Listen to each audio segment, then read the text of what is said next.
Friends, welcome to my भुजा। Pregnancy में और बच्चा होने के बाद अगर मुझे पेट में दर्द होता है तो उसकी क्या वजह है? शायद प्रेगनेंसी में भी दर्द होता है।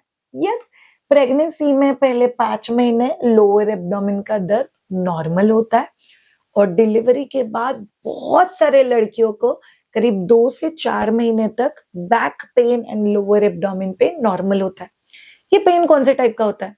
कई बार ये पेन पीरियड्स के पेन की तरह होता है, कई बार ये पेन पीरियड्स के पहले जैसे दर्द होता है वैसा होता है। इसको हम लोग बोलते हैं पेल्विक एरिया पेन। ये पूरा आपका पेल्विक बोन है। सो अगर आप जीन्स वगैरह पहनते हो तो वो आपकी इस हड्डी के ऊपर लैंड होता है। So this is your pelvic bone, this is your pelvic area जिसमें आपका टेल बोन भी आता है। सो अगर आपको लोअर बैक से लेके लोअर एब्डोमेन इस किसी भी जगह पे दर्द है तो इसको हम लोग बोलते हैं pelvic area pain. Pelvic area pain जैसे कि मैंने आप लोगों को बोला पीरियड्स में नॉर्मल है, प्रेगनेंसी में 5 महीने तक होता है और डिलीवरी के बाद भी होता है। तो इसकी वजह क्या क्या और इसके लिए हम लोग क्या कर सकते हैं, ये हम लोग बहुत डिटेल में इस पर्टिकुलर वीडियो में जानेंगे। सो चलिए जानते हैं। पहली और बहुत इंपॉर्टेंट चीज, आपका यूट्रस यहाँ पे लोकेटेड है। सो हर बार पीरियड्स में जब भी ये कॉन्ट्रैक्ट होता है, ब्लीडिंग करता है, कॉन्ट्रैक्ट होता है, ब्लीडिंग करता है, तो ये लोअर एब्डोमेन के लिए एक बहुत अलग प्रेशर होता है, एक्सपांड रिलीज, और इसकी वजह से ये जो एरिया है वो दर्द करता है। सो कई बार लोग बोलते हैं कि आपका वजाइनल कैविटी थोड़ा छोटा है, इसीलिए माइट भी यहाँ पे प्रेशर आता है। पीरियड्स का ब्लीडिंग निकलने के लिए बहुत ज्यादा स्क्वीजिंग चल रहा है, इसीलिए आपको यहाँ पे दर्द होता है। Yes, that's absolutely normal, common. Bleeding की वजह से क्रैम्पिंग सेंसेशन होता है और वो क्रैम्पिंग पूरे पेल्विक एरिया में स्प्रेड हो जाता है। So this is normal. Second, pregnancy के पहले 5 महीने फर्स्ट टाइम जब भी आपका यूट्रस थोड़ा थोड़ा एक्सपांड होने लग जाता है, इसमें एक्सपांशन शुरू हो जाता है जिसकी वजह से लोअर एब्डोमेन में पेन होता है। सो प्रेगनेंसी हमारे बॉडी के लिए बहुत नया फेज है और इस नए फेज की वजह से उसको लोअर एब्डोमेन में दर्द होता है। दैट्स एक्सट्रीमली स्ट्रेंज, बट ये दर्द की वजह से वो लेडी कंप्लेन करती है कि मुझे लोअर एब्डोमेन में दर्द होता है जो पीरियड्स के जैसा है। तो ज्यादा घबराना नहीं, अगर कोई अनयूजुअल डिस्चार्ज नहीं तो दिस इज नॉर्मल। नई मदर के लाइफ में भी यहाँ पे दर्द होता है बिकॉज ये फट गया है। सो प्रेगनेंसी में हम लोग DR या डायस्टेसिस रेक्टाई जो बोलते हैं, वो मतलब प्रेगनेंसी में ये मसल फट जाता है, इसलिए लोअर एब्डोमेन का ताकत निकल जाता है। इसीलिए बहुत सारे मदर्स को, इनफैक्ट फिजियो की तरफ से रूल है कि आप लोग डिलीवरी के बाद एब्स, क्रंचेस, पेट कम करने वाले एक्सरसाइजेस, फोरआर्म प्लैंक नहीं कर सकते जब तक आप लोग का इसका हीलिंग नहीं होता। अदरवाइज आप इस चीज को फर्दर डैमेज करो। एक दूसरा चीज होता है कि प्रेगनेंसी में सोनोग्राफी में ये चीज डिटेक्ट होता है, बट न्यू मदरहुड में भी इफेक्ट होता है कि आपका पेल्विक का ब्लड सप्लाई कम है, मतलब यूट्रस को खून नहीं पहुंच रहा है। इसका मतलब ये जो पेल्विक फ्लोर के सारे मसल्स है वो एक्टिव नहीं है, फिट नहीं है, वहां पे ब्लड सप्लाई रेजिस्टेंस ज्यादा है। थर्ड, प्रेगनेंसी में हिप पेन। सो ये आपके बम्स है, ये बम्स का जॉइंट है, यहाँ पे वो हड्डी होती है जो आपके थाइस की होती है। सो यहाँ से गोल और फिर नीचे हड्डी, वैसे एक हड्डी कनेक्टेड होता है। So bone pain is very very common. So बहुत सारे लोग मुझे बोलते हैं मुझे बम में दुख रहा है, बम में दुख रहा है। ये पेल्विक एरिया पेन ही है बिकॉज ये पेल्विक बोन में ही लोकेटेड है। अगर आपके यहाँ के मसल्स का फ्लेक्सिबिलिटी कॉम्प्रोमाइज है, स्ट्रेंथ कॉम्प्रोमाइज्ड है, तो आपको यहाँ पे दुखेगा टेलबोन। प्रेगनेंसी में और मम्मा बनने के बाद अगर आप लोग बोल रहे हो कि आपको टेलबोन में दर्द हो रहा है, one of the reason is आप पेल्विक बोन पे, मतलब हिप बोन पे नहीं बैठ रहे हो, आप लोग इस चीज के ऊपर बैठ रहे हो।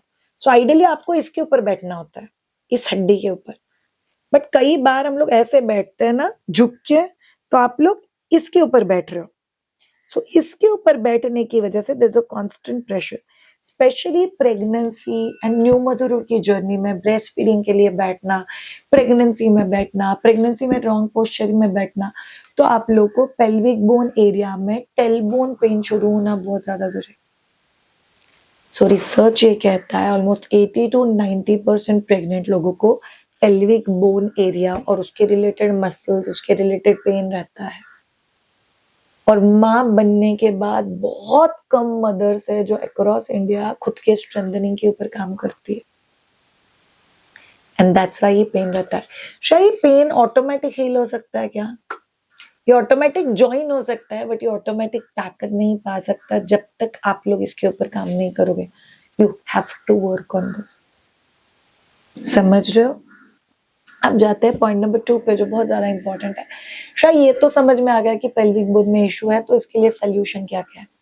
पहले और बहुत इंपॉर्टेंट चीज, आपको पेल्विक फ्लोर स्ट्रेंथनिंग करना पड़ेगा। मतलब ऐसे सोचो कि आपको बहुत घाई की बाथरूम को जाना है और मैं आपको बाथरूम नहीं जाने दे रही हूँ, तो आप बाथरूम की जगह को कैसे पकड़ के रखोगे? वैसे बाथरूम की जगह को पकड़ के रखना है, 1 से 10 काउंट करना है और छोड़ना है।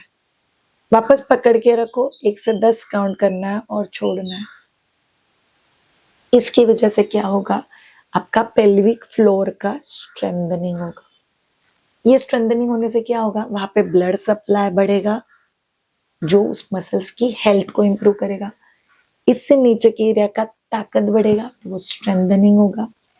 प्लस आपको बैक के स्ट्रेंथनिंग और लोअर एब्डोमेन स्ट्रेंथनिंग करना जरूरी है। प्रेगनेंसी में हो तभी भी वेट ट्रेनिंग, एब strengthening, lower abdomen strengthening, vagina strengthening, ये सभी चीजें आपको करनी है। अगर आप प्रेग्नेंट हो तो भी आप माइध्वजा के साथ प्रेगनेंसी फिटनेस कर सकते हो, तो आप माइध्वजा के साथ new moms weight loss and fitness join कर सकते हो। 100 डेज मजे करो। क्या मजे करने श्रेया? ये मजे करो कि आप आपका पेल्विक स्ट्रेंथनिंग करो।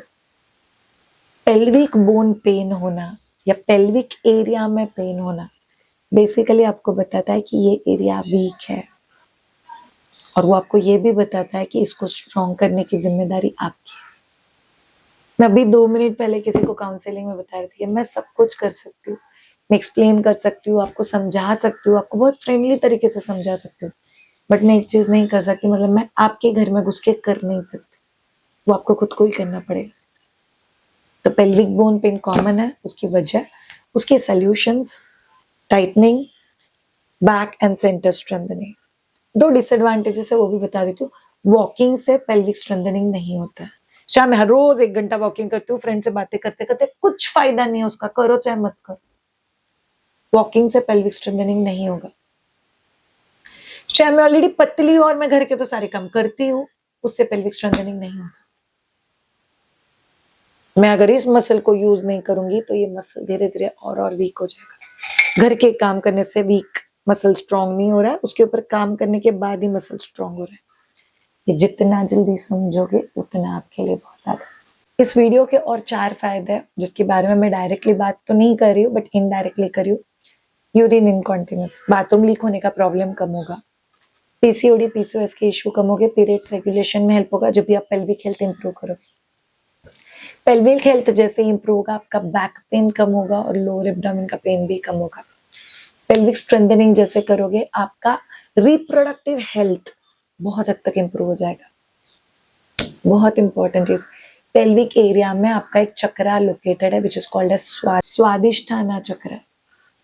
स्वा इज मी, अधिष्ठान in control, I am in control of my emotions. So आप लोग जितना आपके पेल्विक एरिया को स्ट्रेंथनिंग करोगे उतना आप आपके स्वादिष्ठाना को स्ट्रॉन्ग करते हो, which is basically I am in control of my emotions and I'm not dwelling into my emotions.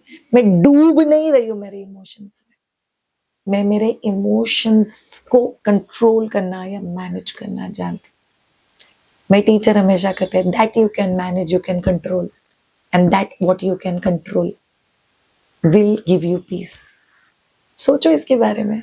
So thank you so much all of you ये पर्टिकुलर वीडियो देखने के लिए। मैं एक सिंपल सवाल के साथ ये वीडियो कर सकती हूँ, आप में से ऐसा कौन एक इंसान है जिसको इस वीडियो से हेल्प होगी? अगर आप वो हो तो चैनल को सब्सक्राइब जरूर करना, लाइक करना और कमेंट में लिख के हमें बताना आपको ये पर्टिकुलर वीडियो कैसा लगा। Have a great time, take care, bye bye.